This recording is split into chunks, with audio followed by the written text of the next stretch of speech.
The meeting hall was enormous, stretching across 3,000 meters under a massive dome made of clear crystal. Through it, the stars shone down on the assembled delegates.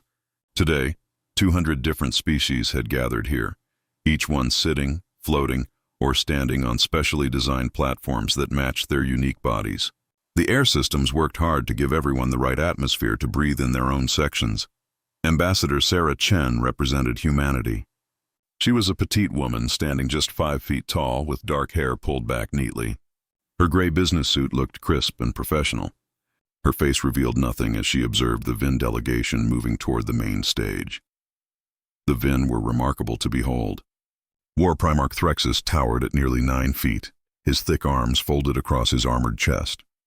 Red scales covered his massive body, decorated with black markings that showed his high military position. His species had descended from pack hunters on a world with crushing gravity, and you could see it in how he moved.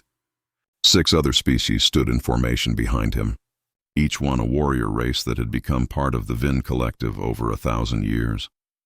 Threxus's voice boomed through the chamber's translation system, instantly converted into 200 languages. He announced that humanity had broken their territorial agreements by settling 3 worlds in the disputed zone. Despite warnings, the humans had shown disrespect to ancient expansion laws. A holographic image appeared in the center of the room, showing 3 planets circling a yellow star. Small human settlements dotted their surfaces with farms, mines, and modest cities. Nothing looked military. Threxus continued explaining that these worlds belonged to the Vin by ancient right, yet humans had spread across them like an infection. They dug into the ground, took resources that weren't theirs, and ignored messages demanding they leave. Sarah Chen remained quiet, hands folded, expression unchanged. Around the chamber, other species murmured nervously. The jellyfish-like Planari pulsed with worried colors. The bird-like Catherine clicked their beaks. Most knew humans as peaceful traders, diplomats, and artists who created lovely music and interesting foods. Humanity had joined the Galactic Council 87 years ago and had never shown aggression once. Threxus declared that the Vin had been patient. They had sent warnings, filed complaints, followed every diplomatic path. But patience had limits, and disrespect demanded correction. The hologram shifted to show thousands of Vin warships ready for battle. Other species shifted uncomfortably. The Vin military was legendary across the galaxy. They had conquered 16 species and absorbed them. They trained for combat from birth. Their vessels were fast and heavily armed. Threxus raised all 4 arms high and formally declared war on humanity.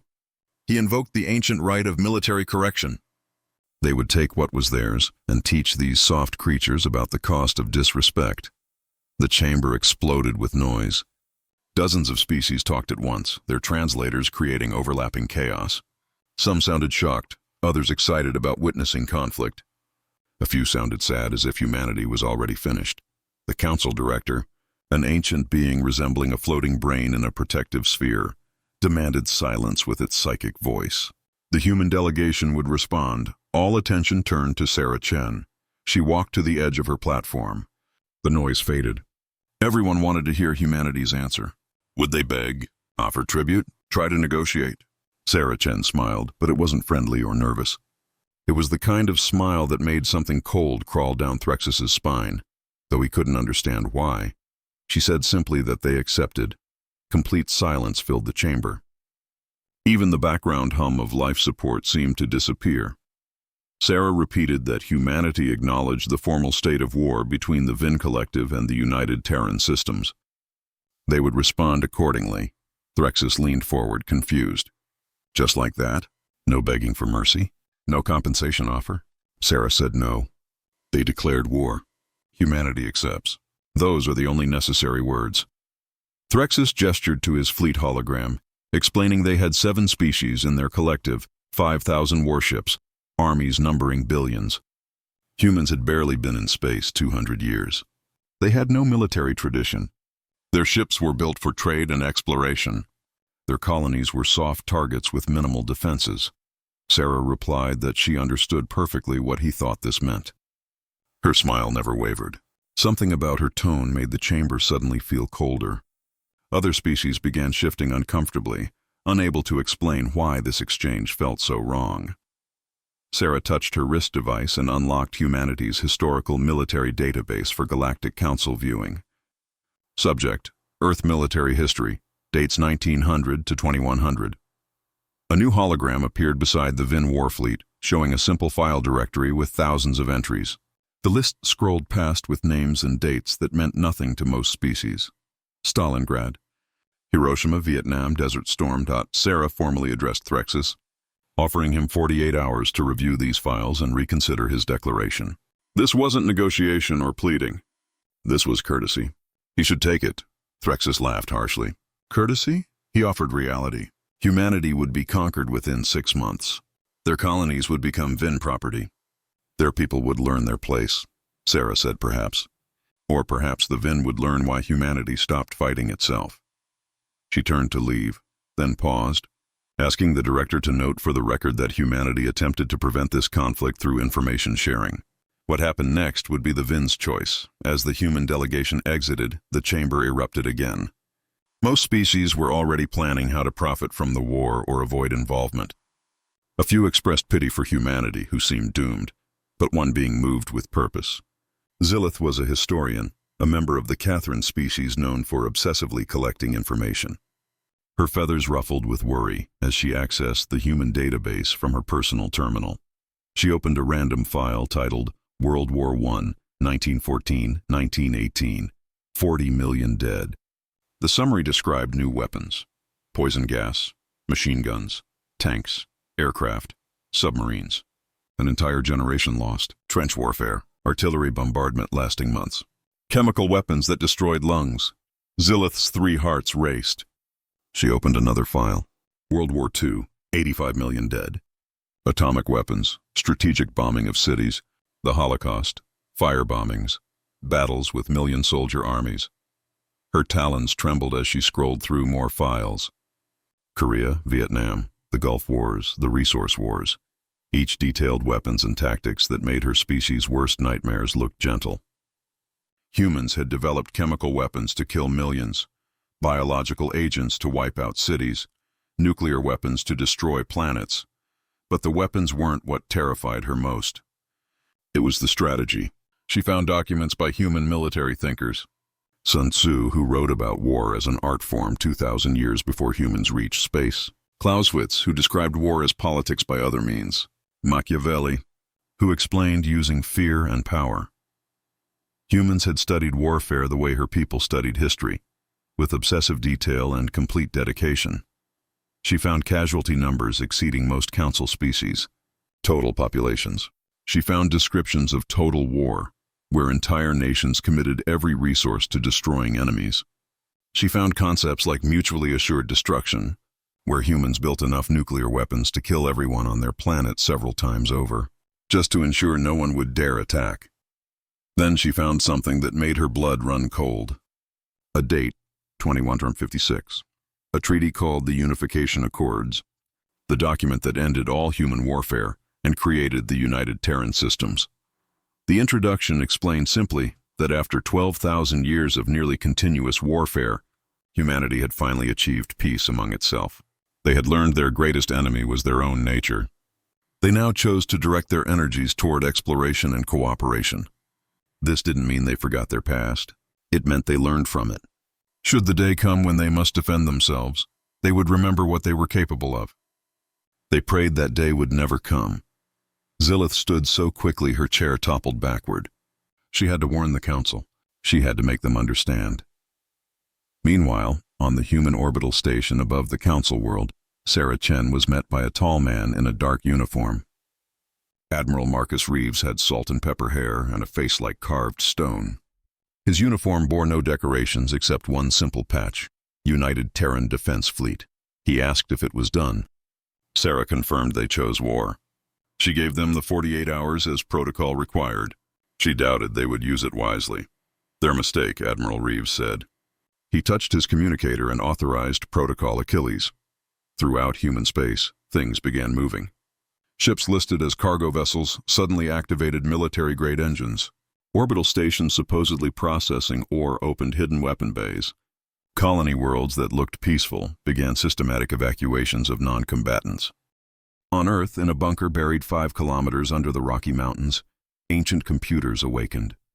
Files sealed for 200 years began decrypting. Tactical doctrines, strategic plans, contingency protocols. Every lesson humanity learned from thousands of years of killing each other, preserved and updated just in case. Admiral Reeves stood at the window, looking at the stars. Somewhere out there, the Vin were celebrating their declaration, thinking they'd found easy prey, thinking humans were soft because humans chose peace. He remembered a quote from one of those old military thinkers. The highest achievement in war is to defeat the enemy without fighting. Humanity had lived by that principle for 87 years in space. They made friends, traded, and learned everything about every species in the galaxy, their strengths, weaknesses, tactics, tendencies, fears, and pride. But there was a second part to that philosophy most people forgot. From another ancient strategist. If you know your enemy and know yourself, you need not fear the results of 100 battles. Humanity knew the Vin. They had studied them for 87 years. Their military doctrine, psychology, biology, communication patterns, every detail, and humanity knew itself. It knew exactly what it was capable of when pushed to war. Admiral Reeves smiled the same cold smile Sarah Chen had shown. It was the smile of a predator that had been pretending to be prey, the smile of a wolf in sheep's clothing, the smile of a species that had climbed to the top of its food chain by being better at violence than anything else that ever lived. 46 hours and counting, he said quietly. Let's see if they're smart enough to check their homework. Behind him, the first warships of the Terran Defense Fleet began moving into position. Ships with names like Thermopylae, Verdun, and Incheon, each named after a battle where humanity proved it would never surrender, never quit, never stop fighting. The galaxy was about to learn a lesson Earth learned the hard way over 12,000 years. Sometimes the most dangerous thing in the universe isn't the species that loves war. It's the species that learned to hate it but never forgot how to win it. War Primarch. Threxus had 46 hours left to understand this truth. He would not use them well. 23 hours had passed since the war declaration. Zilith hadn't slept. Her 3 eyes were bloodshot from staring at screens, her feathers disheveled from nervous preening. Around her in the archive section, stacks of printed documents lay scattered everywhere. Her people preferred physical copies of important information. The weight of paper made knowledge feel real. She had spent every minute reading through the human historical database. The more she read, the more terrified she became. This wasn't the humanity everyone knew, the species selling delicious pastries in station markets or playing beautiful music in entertainment districts. This was something else entirely, something that had been hiding in plain sight. She had to show them, she muttered. They had to see what she'd found. She had compiled a presentation, carefully selecting the most important information. Not the worst details, because those were too horrible to believe. She chose things that could be verified, documented by humans themselves, preserved in their own historical records. Zilith activated her communicator and requested an emergency council session for imminent threat, assessment with maximum priority. The director's psychic voice entered her mind, annoyed at being disturbed. The council doesn't convene emergency sessions for every minor dispute. This isn't minor, Zilith insisted. She'd spent the last day reviewing the database Ambassador Chen unlocked. The Vin Collective had made a catastrophic mistake. They all had. They didn't know who humans were or what they had been. After some discussion, the director granted her 1 hour with the council, 22 hours from now, before the Vin grace period expired. She better not waste the council's time. The connection ended. Zilith slumped in her chair, exhausted but determined. She had 1 hour to save 2 civilizations from each other. Across the galaxy on the human colony world of New Hebrides, evacuation ships lifted off every 10 minutes. The planet's 40 million inhabitants were being systematically removed, not chaotically or in panic. Every ship followed a precise schedule. Children and elderly went first, then non-essential personnel, then industrial workers. The evacuation had begun within 1 hour of the war declaration. Governor Rebecca Torres stood in the command center, watching progress on a massive holographic display. Each dot represented a transport ship. Green dots were already away. Yellow dots were loading. Red dots marked delays. There were no red dots. Everything ran perfectly. Her aide reported that the last civilian transport was away. All non-combatants were off-world. Phase 2 was ready. Rebecca nodded and ordered full implementation of Phase 2. Throughout the colony, automated systems activated. Every building received new programming. Power grids rerouted. Manufacturing facilities began producing very different products than yesterday. The farms looked peaceful and normal from orbit. Beneath them, construction machines were digging. Rebecca had been a logistics officer in the Terran Defense Fleet before becoming a colonial governor. She knew how to move resources and people efficiently. She also knew how to prepare a battlefield. New Hebrides had 6 major cities, 3 spaceports, and a population spread across 2 continents. In 48 hours, it would become something very different. Her aide reported that intelligence estimated the VIN would arrive 72 hours after the grace period expired. They would want to demonstrate overwhelming force with their first strike. Then they had plenty of time, Rebecca said calmly. Make sure the volunteers understand what they're signing up for. No one stays who doesn't want to. This is going to get ugly. They already had 15,000 volunteers, her aide reported. Everyone was former military. They knew what was coming. Rebecca allowed herself a small smile. Of course they did. They were human. In the council chamber, 22 hours after the declaration, Zillith stood before the assembled species. Her feathers were smoothed now, her presentation prepared, the holographic system loaded with her findings. She took a deep breath and began explaining that what she was about to show was disturbing, but all verified from human sources. They hadn't hidden this information. Everyone had simply never looked. The first image appeared, a battlefield from Earth's past. Trenches stretched across muddy landscape. Bodies were scattered everywhere. The black and white grainy image still showed clear horror. This was from World War I, Zillith explained. It lasted 4 years. 40 million sentient beings died. The human species had about 1.8 billion population at the time.